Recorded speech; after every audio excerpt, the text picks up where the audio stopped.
Mesdames et messieurs, merci encore d'être présents avec nous pour ce nouveau numéro de l'Alpha. L'Alpha, cette compétition 100% science, cette compétition 100% mathématiques. Pour ce tournoi, on a le niveau de 3e, on a choisi le niveau de 3e.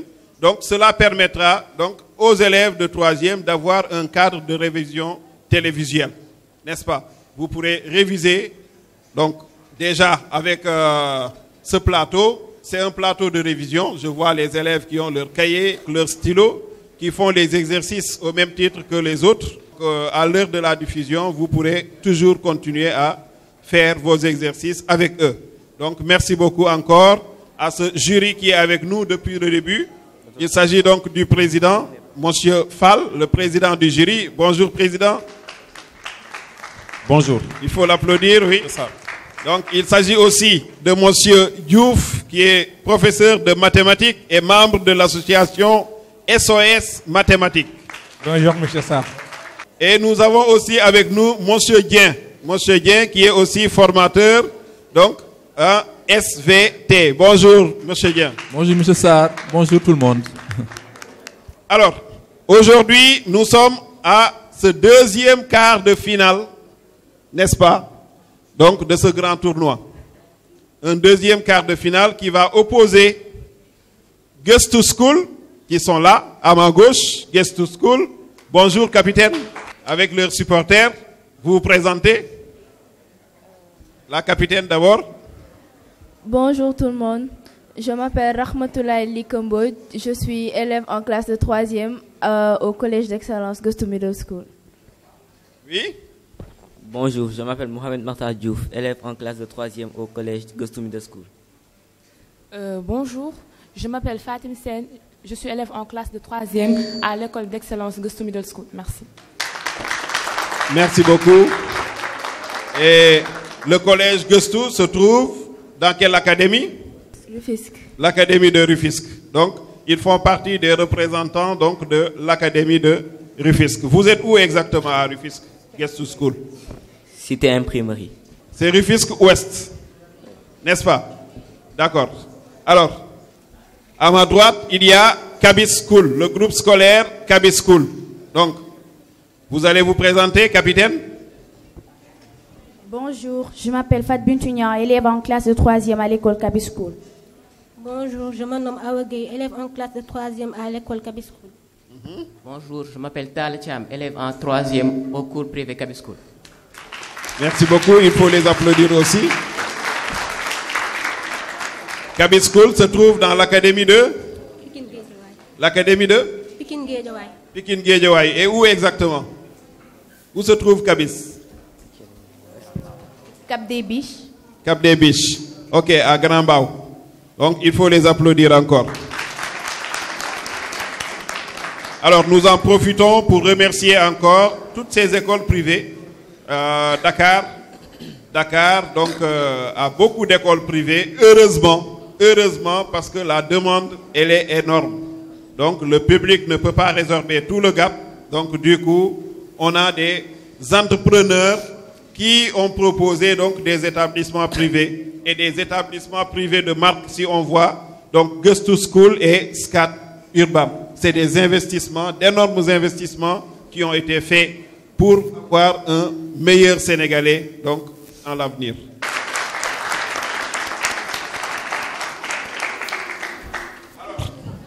On va pas tarder.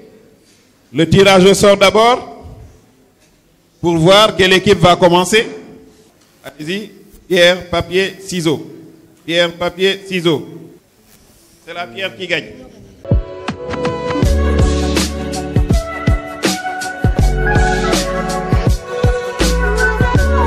Vous choisissez quelle matière?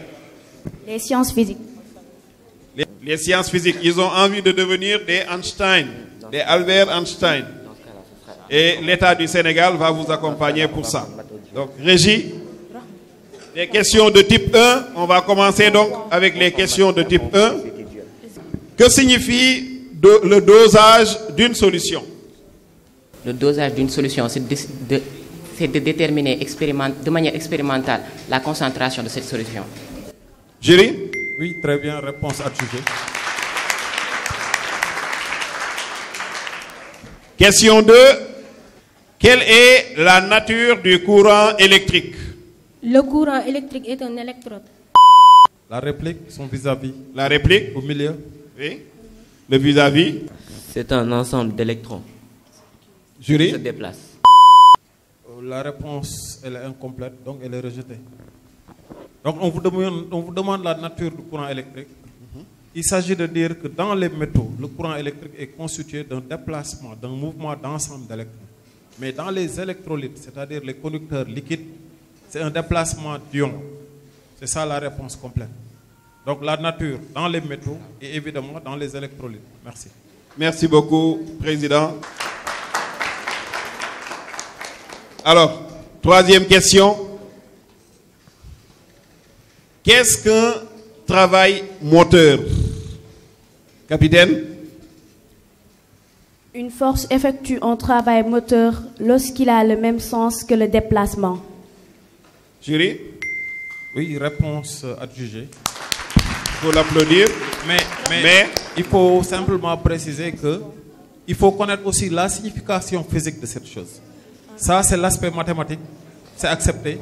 Mais cela veut dire que le travail, il n'est moteur que quand la force favorise le déplacement. Quand la force favorise le déplacement. Voilà. C'est bon, c'est bien noté. Goes to school, vous choisissez quelle matière? Je choisis les mathématiques. Mathématiques. Dans un triangle isocèle, toute médiane est une hauteur. Vrai ou faux? Et justifié. L'extrémité? Donc, je dirais que dans un triangle isocèle, toute médiane est une hauteur, c'est vrai. Sans concertation. Oui. Justifié. Parce que je dis que dans un triangle isocèle, tous les angles, il y a... Oui. La réplique, son vis-à-vis. Je dis faux. Oui. Parce que dans un triangle isocèle, seules les droites remarquables issues du sommet issues du sommet créé avec le point d'intersection des deux côtés égaux sont confondues. Et pourquoi pas seulement dire le sommet principal seulement? C'est plus simple. Oui, réponse adjugée. C'est accepté. Réponse acceptée. Adjugée. Merci beaucoup. Deuxième question. Pi n'est pas un nombre rationnel. Vrai ou faux? Justifié. Pi n'est pas un nombre rationnel. Vrai. Pourquoi? C'est faux, parce que pi est... Attends, c'est vrai ou c'est faux? C'est vrai. C'est vrai, oui. Pourquoi?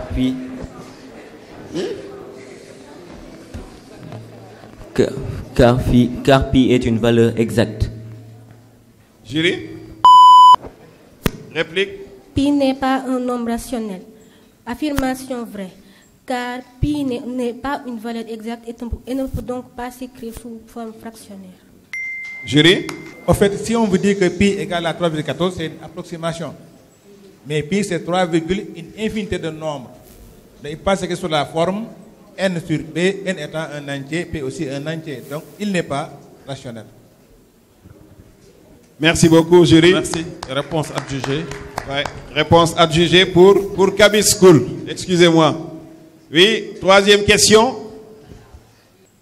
Un quadrilatère dont les diagonales sont perpendiculaires est un losange. Vrai ou faux? Justifié. Capitaine? C'est vrai. Un quadrilatère dont les diagonales sont perpendiculaires est un losange car ça fait partie de ses propriétés. La réplique? Réplique? La réponse, elle est vraie, car si on a par exemple un parallélogramme, les diagonales ne sont pas perpendiculaires mais se coupent en leur milieu. Non adjugé. On a parlé d'un quadrilatère, pas forcément d'un parallélogramme. Si vous prenez ce qu'on appelle par exemple la rhomboïde, c'est un quadrilatère, les diagonales sont perpendiculaires mais les côtés ne sont pas égaux. Si on a par exemple un parallélogramme dont les diagonales sont perpendiculaires, là on tombe sur un losange. Mais un quadrilatère n'est pas forcément un parallélogramme. C'était ça qu'il fallait voir. Ne confondez pas quadrilatère et parallélogramme. Pas forcément la même chose. Alors, merci M. Diouf pour l'éclairage. Ouais. Donc, les points ne sont pas adjugés, non adjugés. Donc, pour la mise en train, il nous reste une matière. Et qui dit troisième matière dit... Qui dit troisième matière dit... SVT, duel de type 1. Donc, c'est Régie. Par vis-à-vis. D'abord, on oui, commence par par vis-à-vis. Taletiam contre Fatim Sen. Relevez la seule réponse juste. Le métamorphisme de contact correspond à... Première réponse, à la transformation des roches encaissantes par l'intrusion d'un magma relativement moins chaud. Réponse B, la transformation de roches encaissantes par l'intrusion d'un magma chaud. Réponse C, une transformation de roches où le facteur prépondérant est la pression. Réponse D enfin, un phénomène d'extension très vaste. Donc c'est Gustou qui... Oui, c'est Gustou qui doit répondre. Voilà, Gustou. C'est la réponse B. B, c'est-à-dire, lisez. La transformation de roches encaissantes par l'intrusion d'un magma chaud. Jury. Réponse adjugée. Réponse adjugée. Donc, Gustou School marque ses 3 premiers points du match. N'est-ce pas? Il était temps, hein? Alors, deuxième question. Awagé et Martar Diouf. Relevez la seule réponse juste. Les terminaisons nerveuses olfactives nous donnent des informations concernant A. L'ouïe et la vue. B. Le toucher. C. L'odorat. D. Le goût. C. L'odorat. L'odorat. Jury. Réponse adjugée. Réponse adjugée. Donc j'ai l'impression qu'on est en train d'assister à une remontada. Troisième question. Régie. Relevez la seule réponse juste. La racine dorsale du nerf rachidien véhicule des influx nerveux. A. Sensitif et moteur. B. Centrifuge. C. Moteur. D. Sensitif. La racine dorsale du nerf rachidien véhicule des influx nerveux moteurs. Réponse rejetée. Réponse rejetée. La réplique. La racine dorsale du nerf rachidien véhicule des influx nerveux sensitifs et moteurs. Voilà, en fait, vous savez, au niveau du nerf rachidien, il est divisé en deux racines. La racine dorsale, bon, le nerf rachidien déjà, lui, il véhicule des influx nerveux et sensitifs et moteurs. C'est un nerf mixte. Mais quand on arrive au niveau de la colonne vertébrale, il y a deux racines. La racine dorsale qui ramène vers la moelle épinière des influx nerveux sensitifs. Ok. Donc ça correspond au D. Et maintenant, il y a l'autre racine qui est ventrale et qui véhicule des influx nerveux moteurs qui partent de la moelle épinière, qui est un centre nerveux, vers l'effecteur. Et là, ça devient moteur. Et donc, la bonne réponse, c'est, comme on parle de racine dorsale, des influx nerveux sensitifs. On peut aussi appeler ça centripète. Merci beaucoup. Merci beaucoup, jury. Alors, c'est la fin donc de la mise en train, n'est-ce pas? Et c'est Gustou School qui a 6 et Kaby School a 12. Donc, Kaby School est devant pour l'instant.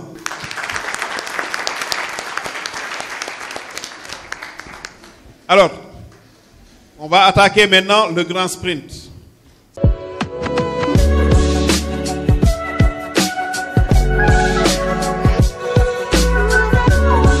Le grand sprint, c'est la deuxième partie, avec des questions de type 2, des questions à 5 points. Vous êtes prêts pour le grand sprint? Vous voulez faire quoi pour le grand sprint? Les mathématiques. Vous voulez faire mathématiques? Ah, vous aimez les mathématiques? Vous aimez les mathématiques? Oui. Plus que les autres matières scientifiques. Question de type 2. La diagonale d'un carré mesure 8 cm. Quelle est la longueur de côté? Vous avez 15 secondes de concertation. Chrono. Nous avons soit un triangle ABCD avec AB une diagonale. ABC, on sait tous que dans un carré, nous avons 4 angles droits. Donc ABC est un triangle rectangle. Or, d'après le théorème de Pythagore, dans un triangle rectangle, AC au carré plus CB au carré égale AB au carré avec AB l'hypoténuse. Or, AC au carré plus CB au AC et CB, c'est la même chose, car dans un carré, les côtés ont la même mesure.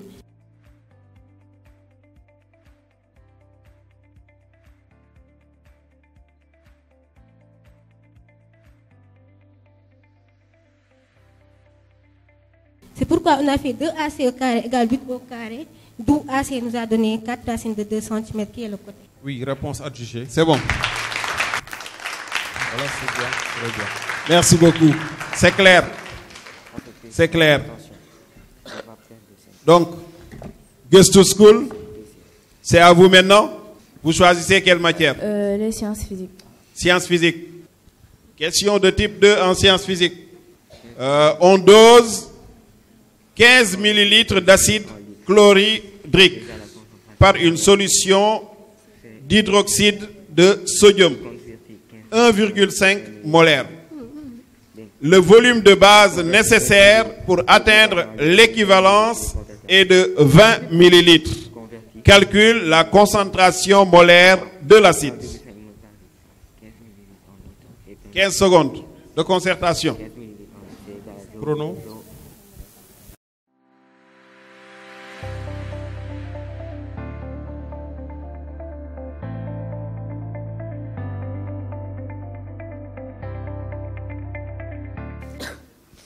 On a dit qu'on dosait 15 ml d'acide chlorhydrique par une solution d'hydroxyde de sodium, 1,5 molaire.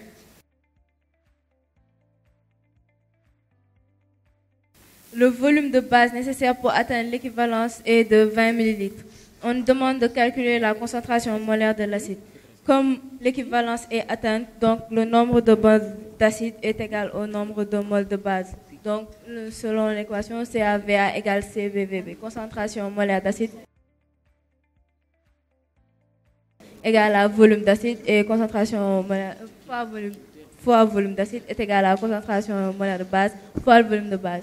De ça, on peut déduire la concentration molaire d'acide par l'équation et ainsi on calcule.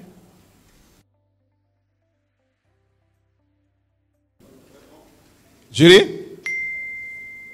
Voilà, réponse adjugée.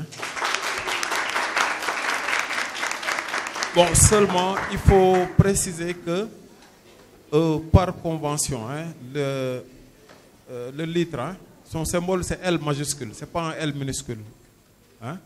Litre c'est L majuscule. Il faut bien retenir, hein? Voilà. La prochaine fois, L majuscule pour le litre. Peut-être une petite précision. En général, les professeurs en troisième, ils ont l'habitude de dire aux élèves que l'équivalence, c'est qu'un nombre de moles d'acide égale nombre de moles de base. Mais le problème, en terminale, on va vous dire autre chose. Ce qu'ils devraient vous dire, c'est de vous dire que l'équivalence, c'est quand l'acide et la base sont dans les proportions stéchiométriques. Sachant qu'en troisième, vous aurez toujours le même nombre de moles. Mais ce n'est pas toujours le cas. En terminale, on vous dira autre chose. Et ça, c'est extrêmement important. Donc là, il va falloir que tous les professeurs s'alignent. N'est-ce pas? Exactement. Voilà pourquoi on a choisi des formateurs au niveau de notre jury. Alors, toutes les deux équipes ont fait le plein de points pour l'instant. Mais il reste une troisième matière. Et qui dit troisième matière dit... Donc, le duel, c'est les deux capitaines qui vont buzzer pour le duel. SVT type 2. Alors, nous avons un schéma ici. On étudie l'action de la levure de bière sur le sucre dans les conditions représentées par ce schéma, on va dire. Au bout de quelques dizaines de minutes, le ballon de baudruche est pincé afin que son contenu soit expulsé dans un tube à essai contenant de l'eau de chaud. Consigne: décrit le résultat obtenu, premièrement. Deuxièmement, interprète le résultat obtenu. C'est Guest to School qui a buzzé en premier, d'après le jury. Oui. Réponse. Alors, le résultat obtenu. On a obtenu dans le ballon de baudruche un dégagement gazeux, ce qui a fait gonfler. On a obtenu dans le flacon un dégagement gazeux qui provient de la solution qu'on a fait, et ce qui fait gonfler le ballon de baudruche. Le résultat obtenu. Alors, les levures de bière en contact avec le sucre et dans un milieu anaérobie, c'est-à-dire dépourvu d'oxygène, ont fermenté le sucre, c'est-à-dire ils l'ont transformé en énergie pour le consommer, ce qui a provoqué la formation de dioxyde de carbone qui a fait gonfler le ballon de baudruche. Ce qui a été mis en évidence, ce dioxyde de carbone, en prenant le contenu du ballon de baudruche et en le mettant en contact avec de l'eau de chaud, ce qui l'a rendu trouble. On a déduit que c'est du dioxyde de carbone. Jury? Oui, réponse adjugée.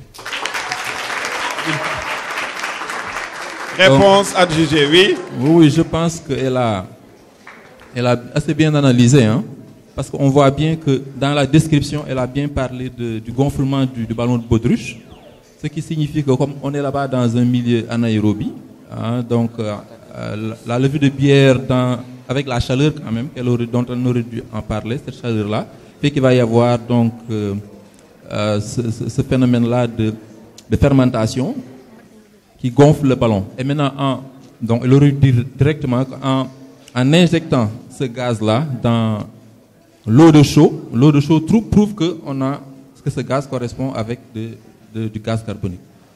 Voilà, donc c'est très bien. Waouh! Waouh! C'est très serré. 16 pour Gestou, 17 pour Cabit School. Et là, on a fini le grand sprint. N'est-ce pas? Donc, on a vu donc que Gestou sont de grands sprinteurs. On va voir le sprint final maintenant, qui sera devant au bout donc du sprint final.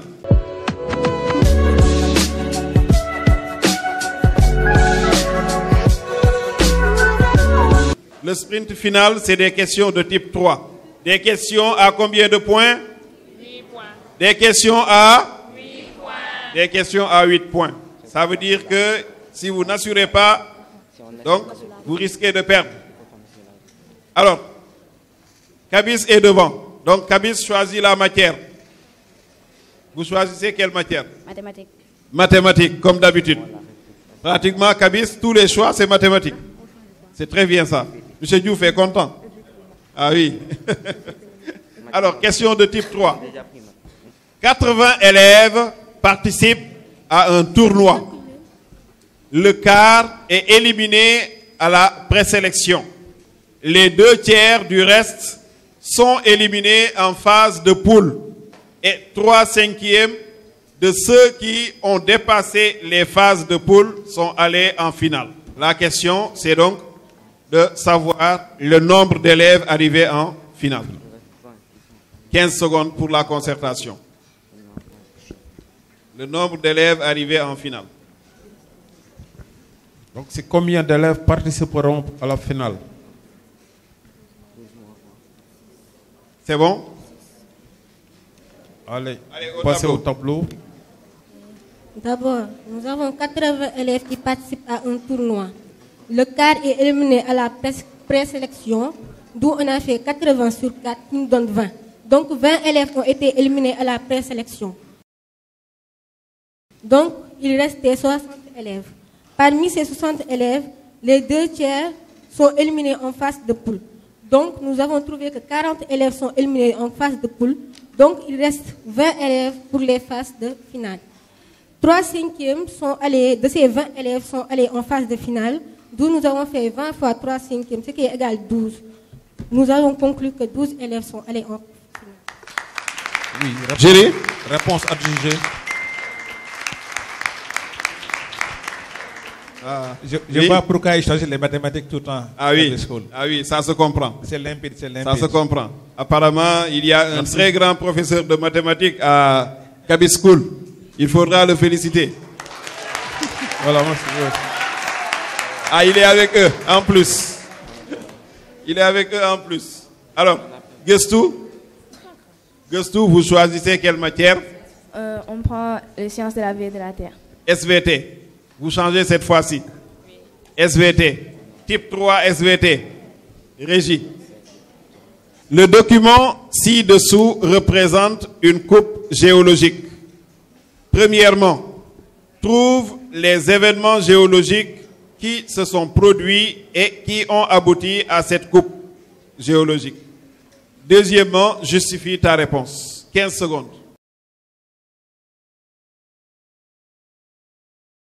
Allez au tableau maintenant. Bonjour. D'abord, on nous demande de trouver les événements géologiques qui se sont produits et qui ont abouti à cette coupe géologique.